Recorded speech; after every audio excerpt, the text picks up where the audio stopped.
should get a refund. That's the word from the Public Servants Association. It's calling on government to get its money back from India after it paid for the AstraZeneca vaccine. The call follows government's decision to delay the first wave of inoculations after research showed the vaccine is less effective against the variant first discovered in South Africa. I'm joined now by the association's national manager, Claude Nyker. Claude, thanks for your time. So you reckon government should get the money back? Good afternoon to you, Sean. Yeah, we're hoping that there's some plan in place that this money is not lost. I think early on we had a problem trying to get the necessary funding to get this vaccine.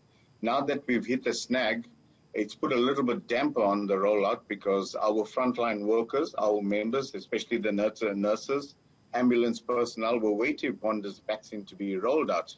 And I think they're thoroughly disappointed now. You must remember we were very vociferous and we worked alongside government to encourage our members to partake in the vaccine program when it's rolled out. And we're hoping and trust that government is not going to say we don't have funds now to actually try and procure more vaccine. Remember, the vaccine is just not for the frontline workers. We have a number of other workers that are dispensing essential services in the public service. And we trust there's enough funds to actually roll out the vaccines or to procure this vaccine for them. Yeah, but experts say it can still be used in certain categories. You disagree with that?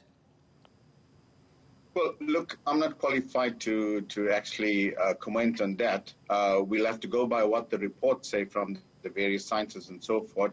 If that is the case, then we welcome that. But the problem is that I believe that there's still a snag in that we were expecting it to be rolled out within this week or next week.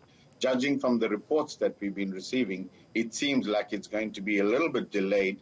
And whilst frontline workers are the forefront, you may remember they're very vulnerable at this stage with the vaccine. A lot of them are contracting the virus, which is putting added pressure on the healthcare facility, as well as the staff that are currently left behind. They have to shoulder the extra burden of work itself. Yeah, and outside of the rollout of the AstraZeneca vaccine, you're also worried about the slow pace in which government is actually securing vaccines for South Africa. Extremely, extremely, extremely disappointed. Like I said previously, it's putting a real strain, just not on frontline workers. You must remember a number of public servants are at work at this stage.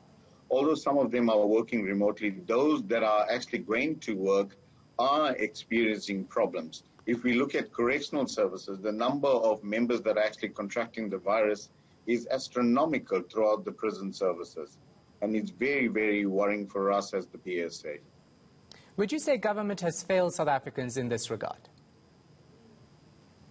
Look, I won't totally say that. I don't think anybody expected that we'd hit such a snag. Everybody was very optimistic that the vaccine was going to be rolled out.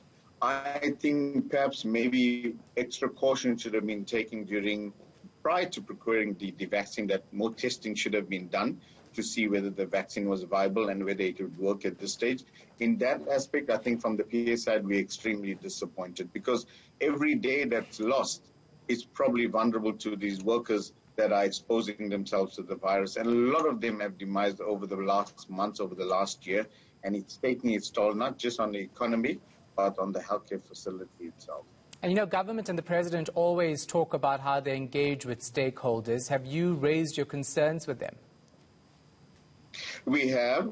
As I said, we worked alongside them and we were very optimistic. We encouraged our members and we sort of gave them hope to say, listen, we are working with government. We're trying to put pressure on them to say, listen, roll out the vaccine so that you guys are safe enough to ensure that you do your jobs properly and with care and without fear. And now that we've come up with this problem, it's very difficult to go back to them and say, listen, you've got to wait a little longer. It's very, very difficult. I think the patience is wearing out, and we're going to find it very, very difficult to try and convince as employees that everything is going to be looking good over the horizon. All right, thank you for your time. Claude Nyker, National Manager of the Public Servants Association.